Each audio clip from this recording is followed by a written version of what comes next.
In this video, we'll take a look at how to track any event on your Framer website using PixelFlow. The first thing you need to do is go to the Event Classes on Framer page on the PixelFlow help documentation.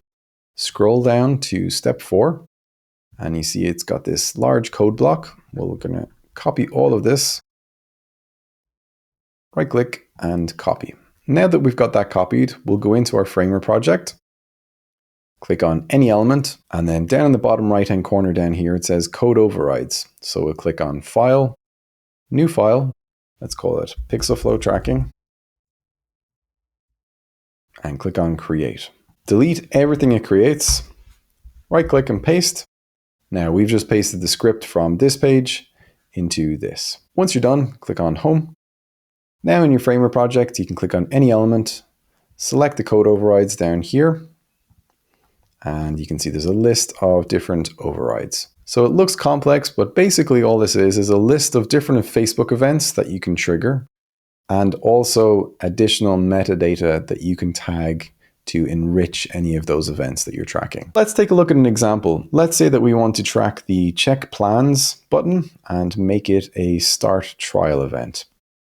Now we've selected the button, chosen the override of Start Trial, and anytime somebody clicks on that button, it will trigger a Start Trial event in your Facebook Ads Manager. So you can see down to the campaign, ad set, or ad, which one generated a Start Trial event on your website. The same process can be applied to any element on your Framer site, like buttons or images. The only difference is if you want to track a form. We'll go here to Contact. Now, you can see that we have a form here asking for name, email address, message, and there's a submit button. The first thing that we need to do is go to the PixelFlow help documentation, and you'll see there's an article here called How to Track Website Elements via Classes. Click on that, and then scroll down to the second table. So this table is called Form Event Classes. Basically, all this means is if you're tracking a form, you also need to tag a couple of different elements in the form so that we can enrich the data of the event that you're triggering with the form button. Looking at the steps here, you can see that we need to track the form container. So the first thing we'll do is click on the container, scroll down, click on Code Overrides, select PixelFlow, Override, and Form Container. We have now told the PixelFlow tracking script everything inside here is a form. The next step is to track the first name or last name. So let's have their first name. Code Overrides, select the PixelFlow tracking script, and form name input. Next is email. Form email input. We don't want to track the message.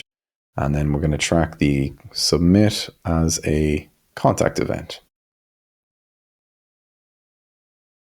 Once we publish those changes, that will track a contact event along with the user's name and email address anytime this form is fully submitted correctly via the website. So those are the different ways that you can track events on your Framer website.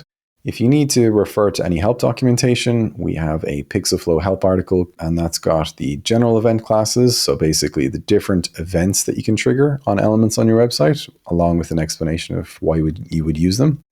The next table is the form event classes. So if you're tracking a form, you need to tell PixelFlow what the container is, the user's name, email address, or phone number. And then we didn't go through this in the video, but it's the exact same process for search and find location events. So that's how you track events on button clicks or elements on your website, as well as different forms and how you enrich those forms with further metadata